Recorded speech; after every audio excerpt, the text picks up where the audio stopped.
Party के ज्यादातर विधायक नाराज चल रहे थे। ऐसा कहा जाता है लल्लन सिंह की पार्टी की ज्यादातर सांसद और विधायक नाराज थे। सांसदों और विधायकों की शिकायत रहती थी कि लल्लन सिंह उनसे मिलते नहीं थे और इस्तीफे का ये भी एक बड़ी वजह बताई जाती है। राजद से लल्लन सिंह की नजदीकियां, कहा जाता है कि लल्लन सिंह जो है राष्ट्रीय जनता दल लालू जी के काफी करीबी माने जाते थे। मेरा ये चैनल सब्सक्राइब करें और मेरे हर अपडेट आपको मिले, इसके लिए बेल आइकन जरूर दबाइएगा। आप सभी को मेरी ढेर सारी शुभकामनाएं। नमस्कार, जय सिया राम, वंदे मातरम, हर हर महादेव। एक बार फिर आप सभी दोस्तों का आज के हमारे इस जनमानस समाचार के इस एपिसोड में आपका स्वागत है। इस समय देश में क्या चल रहा है? इस समय हम बात करें, देश में सबसे ज्यादा चर्चा है, सबसे ज्यादा बातचीत है, वो है राम मंदिर की। मैं जब बाहर जाता हूँ, लोग मुझसे पूछते हैं कि राम मंदिर का अनावरण हो रहा है, ये कितनी खुशी की बात है।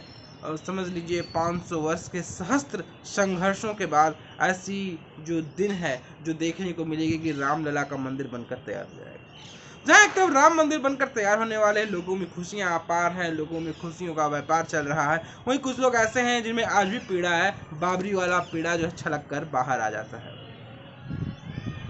भारत के सर्वोच्च न्यायालय का निर्णय भी आ गया कि वहां पर राम मंदिर बन रहा है, लेकिन ये लोग हैं कि भारत के सर्वोच्च न्यायालय के निर्णय को भी वो उसकी अवहेलना करते नजर आते हैं। एक तरफ देश में हम बात करें, देश के उत्थान की बात चल रही है, वहीं हम बात करें हमारे देश के कुछ अज्ञात वीर हैं, दुनिया भर में देश के जो दुश्मन हैं उनको ठिकाने लगा रहे हैं। इसकी भी चर्चा इस समय बहुत ज़्यादा है। पाकिस्तान में हाफिज सईद को लेकर भी भारत ने कुछ डोजियर पाकिस्तान को सौंपे थे और कहा जा रहा था कि पाकिस्तान जो कहता है कि हम खुद आतंकवाद से जूझ रहे हैं, वहाँ हाफिज सईद जैसे लोग हैं वहाँ चुनाव लड़ने की तैयारी कर रहे हैं। तो इसको लेकर पाकिस्तान ने कहा है कि भारत ने हाफिज सईद की गिरफ्तारी की बात नहीं की, बल्कि वो मनी लॉन्ड्रिंग जैसे केसों को लेकर हाफिज सईद पर बात की है। ये पाकिस्तान सरकार की तमाम तरह के बात है। और हम बात करें साल के जाते जाते सिचुएशन में, और 2024 की चुनावी सरगर्मियों को लेकर भी आवाज़ें उठनी शुरू हो गई हैं कि भैया 2024 में कौन आएगा, 2024 में क्या एक बार फिर नरेंद्र मोदी सत्ता पर काबिज होंगे या कौन आएगा। और हम बात करें इंडी गठबंधन में, तो ममता बनर्जी इंडी गठबंधन से फौरी तौर पर अलग हो गई हैं। वो नहीं चाहती हैं कि जो बंगाल, जहां उनका एक छत्र राज है, वहां पर किसी से सीटें शेयर की जाए। केंद्र का तो पता नहीं, जो खुद का घर है वो घर में दूसरों को रोटी दी जाए, ऐसी बातें ममता बनर्जी करने को तैयार नहीं। और हम बात करें बिहार की, तो इस समय बिहार में नीतीश कुमार एक बार फिर हम बात करें, वो फ्रंट फुट पर खेलने जा रहे हैं।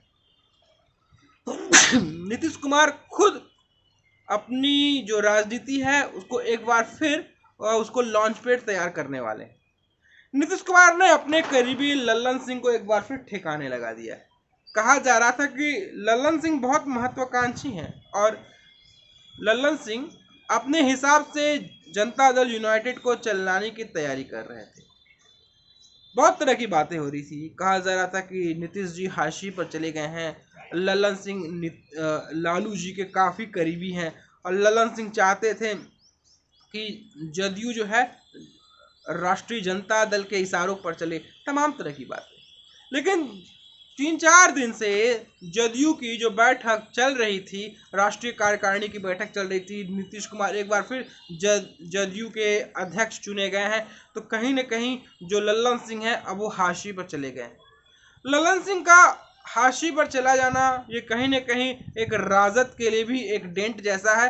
ये तमाम हलचल होने के बाद, तमाम कहानी होने के बाद, तमाम तरह के चाल चरित्र और चेहरे का चित्रण होने के बाद हम बात करें तो तेजस्वी का ऑस्ट्रेलिया दौरा था, उसने रातों रात अपना ऑस्ट्रेलिया दौरा स्थगित कर दिया कि ये क्या हो गया, 2024 की तैयारी है। हमने तो पूरी तरह से जनता दल यूनाइटेड को जो ऑक्युपाइड बाय राष्ट्रीय जनता दल करने वाले थे, अब ये क्या हो गया। हमारा ही आदमी था लल्लन सिंह जो बैठल था।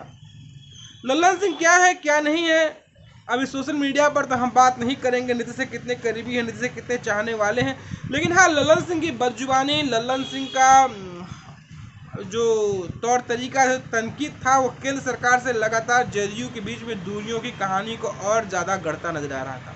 जब से लल्लन सिंह जेडीयू के अध्यक्ष बने थे, जेडीयू कहीं न कहीं एक अमुक पार्टी के सपोर्ट के तौर पर नजर आती थी, वरना जेडीयू वो पार्टी थी जिसका कोई धर्म वाला एंगल नजर नहीं आता था, सबको साथ लेकर चलने वाली कहानी थी। भले ही हिंदुत्व की बैकडोर संभाले भाजपा के साथ उसका गठबंधन रहता था, लेकिन वो जदयू जो है वो परख बचाकर काम करती थी, दोनों तरफ से इक्वलाइज होकर चलती थी जदयू।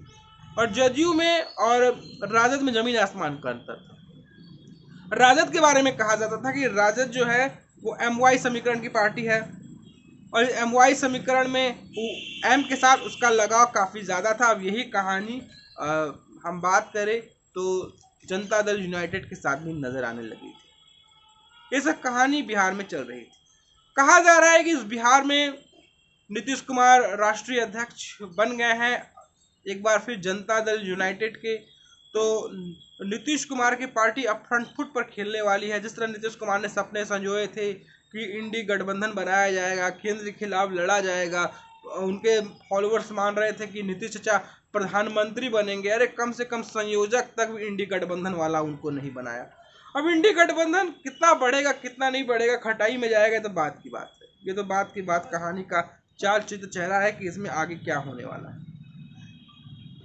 कहा जाता है कि नीतीश जी ने जिस फॉर्मूले से लालू को सत्ता में चित किया था, अब भाजपा भी जो है इसी फॉर्मूले का इस्तेमाल करने वाली है, इसी फॉर्मूले का हथियार चलाने का उनका प्लान बनता नजर आ रहा है भाजपा वालों का। अयोध्या में राम मंदिर की स्थापना हम बात करें 22 जनवरी को होने वाली है। 22 जनवरी को रामलला की प्राण प्रतिष्ठा समारोह हो जाएगी, जिसकी तैयारियां जोर शोर पर है। क्या आप कहें, क्या लेफ्ट कहें, क्या राइट कहें, हर जगह हलचल हो रही है। जो लेफ्ट है उन्हें पसंद नहीं आ रहा है, लेकिन मीडिया में बने रहने के लिए गालिब ख्याल अच्छा है, कुछ ना कुछ उलझुल बयान तो कर ही रहे हैं। लेकिन हाँ, कोई बुरी बयानबाजी नहीं कर रहे, कह रहे जिसकी आस्था है वो जाए, जिसकी आस्था नहीं, हम तो नास्तिक हैं। लेकिन हाँ, कहीं अली मौला होता तो वाम और लाम वहाँ चले जाते। ये खैर हिंदुओं की बात है, यहाँ पर कैसे जाएंगे। चुनावी साल होने के चलते राम मंदिर की प्राण प्रतिष्ठा से राजनीति में भी गर्मी बढ़ी है, और यही बीजेपी की एनर्जी का कारण भी है, और यह बीजेपी की एनर्जी भी बढ़ा रही है। लोकसभा चुनाव को लेकर सियासी बिसात बिछाई जाने लग गई है, तो बीजेपी बिहार की महागठबंधन को मात का ताना बाना भी बुन रही है। सीएम नीतीश कुमार जिस लौकुश का ताना बाना बुन रहे थे सीएम नीतीश कुमार ने जिस लौकुश फॉर्मूले से लालू प्रसाद यादव की अगुवाई वाली आरजेडी से सत्ता छीनी थी, अब बीजेपी उसी लौकुश समीकरण के जरिए जेडीयू की राजनीतिक जमीन कब्जाने का प्लान बनाया है। नीतीश ने जिस सामाजिक न्याय का रंग दिया था, भाजपा भी उसे हिंदुत्व के स्वरूप में ढालकर जेडीयू के साथ सत्ता का खेल करने की अपनी स्ट्रेटेजी भी बना दी है। मतलब अब तू डाल में पात वाली कहानी भाजपा यहाँ चलती नजर आ रही है। ऐसे में अयोध्या में जब राम मंदिर बनकर तैयार हो रहा है और रामलला अपने गर्भगृह में विराजमान होने जा रहे हैं, तो बिहार बीजेपी अपनी लौकुश यात्रा निकालकर सियासी समीकरण को दुरुस्त करने का अपना दांव खेल रही है। लौकुश रथ और नीतीश का वोट बैंक, एक लौकुश समीकरण हमेशा से ही बिहार में कायदे वाली बात रही है कि लौकुश समीकरण को साधना, जहां बिहार में एमवाई समीकरण लालू का अस्त्र रहा है। और भाई जो ब्राह्मण है, राजपूत है, वो तो हवा के झोंके के साथ चलते हैं, तो लौकुश समीकरण साधने की कोशिश तो चल ही रही। लौकुश रथ और नीतीश का वोट बैंक, इन पर हम बात करें तो बीजेपी की लौकुश यात्रा सीधे नीतीश के वोट बैंक में सेंधमारी के लिए विकसित की जाने वाली कहानी मानी जा रही है। बीजेपी अयोध्या मंदिर के उद्घाटन के पहले बिहार की राममय करने की रणनीति के तहत लौकुश रथ के सहारे सबके राम स्लोगन के साथ अपने वोट बैंक को आक्रामक बनाएगी, साथ ही साथ नए वोट बैंक भी तैयार करेगी। वैसे भाजपा का मूल निशाना नीतीश कुमार का वोट बैंक को साधना ही है। बीजेपी के प्रदेश अध्यक्ष हम बात करें सम्राट चौधरी के करीबी और प्रदेश भाजपा उपाध्यक्ष सरोज रंजन पटेल इस लौकुश के मुख्य सारथी बनेंगे। पटेल एक खास रणनीति के तहत कहते भी हैं कि 500 साल के एक लंबे संघर्ष और कई लोगों के बलिदान के बाद भगवान राम का भव्य राम मंदिर बनने जा रहा है। और भगवान राम का भव्य मंदिर के जो तक पहुंचने के लिए कई लोगों की बलिदानी भी ली गई है। आज लोग कुछ समाज कृतज्ञता व्यक्त करने के लिए रथ यात्रा का आयोजन कर रही है। इस तरह की तमाम कहानियां, तमाम बातें नजर आई हैं और लोग कुछ जो समीकरण है वो नीतीश का समीकरण था। अब भाजपा उसे भुनाने और लगाने में लग गई। अब ये लल्लन सिंह की कहानी तो हम सभी जानते हैं। कल जब कार्यकारिणी की बैठक हो रही थी, मीडिया के सामने दिल्ली में चर्चाएं चल रही थी, तो सबका चेहरा देखा गया। वहां पे लल्लन सिंह का चेहरा कुछ उतरा उतरा नजर आ रहा था। लल्लन सिंह ने जदयू के राष्ट्रीय अध्यक्ष पद से शुक्रवार को इस्तीफा दे दिया था। उन्होंने यह कदम क्यों उठाया था, इसके पीछे बड़ी वजह भी सामने आ रही थी। राजीव रंजन सिंह अर्थात उर्फ लल्लन सिंह ने शुक्रवार को जनता दल यूनाइटेड के राष्ट्रीय अध्यक्ष पद से इस्तीफा दे दिया। उनकी जगह नीतीश कुमार को पार्टी का नया अध्यक्ष बनाया गया है। यह फैसला जदयू की दिल्ली के कॉन्स्टिट्यूशनल क्लब में हुई राष्ट्रीय कार्यकारिणी की बैठक में लिया गया। बता दें कि मुख्यमंत्री नीतीश कुमार की लल्लन सिंह से नाराजगी खबर सियासी गलियारे में जोर शोर से चल रही थी और ये जोर शोर से पकड़ रही थी। सवाल यह कि इस नाराजगी की वजह क्या है, आइए जानते हैं इसकी 8 बड़ी वजहें जिसकी वजह से नीतीश कुमार इनसे नाराज चल रहे हैं। जदयू में 2 पावर सेंटर नहीं चलेंगे। मतलब कि नीतीश कुमार ने कह दिए है कि जदयू में एक ही पावर सेंटर है जिसे वो मानते हैं, जिसे वो चलाते हैं। जदयू में 2 पावर सेंटर नहीं है। नीतीश कुमार अपनी पार्टी जदयू में 2 पावर सेंटर नहीं चाहा भी है। लल्लन सिंह से पार्टी के ज्यादातर विधायक नाराज चल रहे थे। ऐसा कहा जाता है लल्लन सिंह की पार्टी की ज्यादातर सांसद और विधायक नाराज थे। सांसदों और विधायकों की शिकायत रहती थी कि लल्लन सिंह उनसे मिलते नहीं थे और इस्तीफे का ये भी एक बड़ी वजह बताई जाती है। राजद से लल्लन सिंह की नजदीकियां, कहा जाता है कि लल्लन सिंह जो है राष्ट्रीय जनता दल लालू जी के काफी करीबी माने जाते थे। दरअसल नीतीश कुमार को लग रहा है कि लल्लन सिंह राजद सुप्रीमो लालू प्रसाद यादव, उप मुख्यमंत्री तेजस्वी यादव के ज्यादा करीबी हो गए थे। ये बात नीतीश कुमार को अच्छी नहीं लग रही थी। चौथा पॉइंट है कि नीतीश कुमार से किए वादे को पूरा करने में विफल रहे हैं लल्लन सिंह।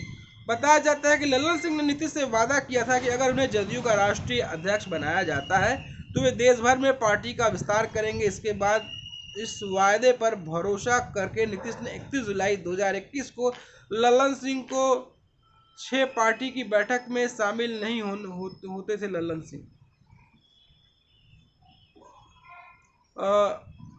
बात यह भी है कि लल्लन सिंह पार्टी की बैठकों में भी शामिल होते नजर नहीं आते थे। जब राष्ट्रीय कार्यकारिणी की बैठक होती थी, विधायकों और सांसदों का जुटान होता था, तो वहां पर भी लल्लन सिंह गायब ही रहते थे। लल्लन सिंह पार्टी कई बैठकों में शामिल नहीं होते थे। इसके साथ ही वे पार्टी पदाधिकारियों, सांसदों, विधायकों और प्रकोष्ठों के साथ बैठक भी नहीं करते थे। 7वां है कि लल्लन सिंह के कारण पार्टी में बढ़ रहा था असंतोष। लल्लन सिंह के कारण पार्टी के अंदर असंतोष बढ़ रहा था। कुछ दिन पहले ही मुख्यमंत्री नीतीश कुमार के सामने लल्लन सिंह और अशोक चौधरी के बीच तू मैं भी हो गई थी। और आजकल जो अशोक चौधरी हैं नीतीश जी के काफी करीब नजर आते हैं। आप सभी को पता होगा वो चेहरा, वो कहानी, कैसे अशोक चौधरी के साथ गले मिलकर गला दबाने वाला, स्वांग रचने और मजा करने वाली कहानी वो साफ साफ नजर आ रही थी। लल्लन सिंह का एक अड़ियल व्यवहार भी है, एक अड़ियल रवैया भी है जो कहीं न कहीं उनके खिलाफ जाता भी नजर आता था। लल्लन सिंह के इस्तीफे के पीछे उनका अड़ियल रवैया और व्यवहार भी जिम्मेदार है जो कार्यकर्ताओं को पसंद नहीं आता था। कई कार्यकर्ता अपने व्यवहार से नाराज थे। पंजाब की 2 सीटों पर हार हुई थी। यूपी में जदयू ने 2022 में 27 सीटों पर चुनाव लड़ा था, लेकिन सब पर हार हो गई। इसी तरह 2023 के कर्नाटक विधानसभा चुनाव जदयू ने 7 सीटों पर उम्मीदवार उतारे थे, लेकिन किसी पर भी जीत नहीं हुई। इसी साल मेघालय में जदयू के 3 उम्मीदवार उतारे, लेकिन किसी को भी जीत नसीब नहीं हुई। पार्टी ने 2023 में ही मध्य प्रदेश में विधानसभा चुनाव में 10 सीटों उम्मीदवार उतारे, लेकिन सभी हार गए। मतलब इनके कार्यकाल में जदयू को हार ही हार मिली है और हार के अलावा कोई जीने का सहारा नहीं मिला। मतलब पार्टी जो है वो हार की कहानी की गाथा रचते रचते हारते ही रही है। कहानी कांग्रेस के साथ मिलकर, राजद के साथ मिलकर कहानी जदयू की बिल्कुल प्लेन होती नजर आई। आप ही देख लीजिए, ये इंडी गठबंधन में है नीतीश जी। उनके समर्थक हैं, इन्हें प्रधानमंत्री के तौर पर देखते हैं कि इन्हें प्रधानमंत्री बनाया जाए। ये प्रधानमंत्री बनेंगे कि नहीं बनेंगे, जदयू आगे बढ़ेगी नहीं बढ़ेगी, ये तो वक्त ही बताएगा। लेकिन जिस तरह से सियासी समीकरण है, ये प्रधानमंत्री बनते तो नजर नहीं आते। और रही बात भाजपा की, भाजपा ने जिस तरह से लवकुश समीकरण खेला है, भाजपा ने जिस तरह से अपने जातिवाद के तर्कश की तीर निकालकर लवकुश वोट बैंक और समीकरण को साधने की कोशिश की है, ये भी नीतीश कुमार की राजनीति में कहीं न कहीं एक टेंट करने की कहानी को और ज़्यादा विकसित करने की बात कर रही है। बहुत लोग खित्ते में बहुत तरह की बातें बोल रहे हैं और कह रहे हैं कि जो लल्लन सिंह थे भाजपा का काफ़ी तनकीद करते थे, कभी कभी भाजपा को लेकर बड़ी बातें नरेंद्र मोदी को लेकर बोलते थे, अमित शाह को लेकर बोलते थे। हो सकता है लोग बात कर रहे हैं कि भाजपा की ओर डोले डालने की कोशिश की जा रही हो और इसी के तहत लल्लन सिंह को हटाया गया हो। बहुत सारी बातें हैं, अब देखते हैं क्या होता है। इसलिए नीतीश कुमार ने खुद हो सकता है कि उन्हें लगता हो कि आने वाले आम चुनाव में जो सांसद हैं अगर भाजपा के साथ नहीं लड़ेंगे, वो भी सांसद चला जाएगा। भाजपा के साथ कदम से कदम मिलाने की कहानी गढ़ी जा रही हो। लेकिन जहाँ तक बात है सम्राट चौधरी की, जो भाजपा के अध्यक्ष हैं बिहार में, वो तो चाहते ही नहीं है कि भाजपा जो है वो गलती करे, जो गलती पिछली बार दोहराई थी, जदयू के साथ गई थी, वो चाहते ही नहीं। देखते हैं आगे क्या होता है, कहानी क्या होती है। तो दोस्तों, आपको हमारी ये कहानी कैसी लगी, आपको हमारा एपिसोड कैसा लगा, आप मुझे जरूर बताएं। दोस्तों, आपसे गुजारिश है, निवेदन है कि आप हमारे चैनल को लाइक कर ले, शेयर कर ले, सब्सक्राइब कर ले और सब्सक्रिप्शन का रेड बटन जरूर दबाएं। अगर आपके पास हमारे लिए कोई सुझाव हो तो आप मुझे सुझाव दे सकते हो। तो फिर हाजिर होंगे एक नई कहानी के साथ, एक नए एपिसोड के साथ, एक नई चर्चा के साथ और राष्ट्रवाद की एक नई कहानी के साथ। तब तक याद दीजिए, नमस्कार, जय श्री राम, वंदे मातरम। फिर मिलते हैं किसी नए कहानी के साथ। जय श्री राम।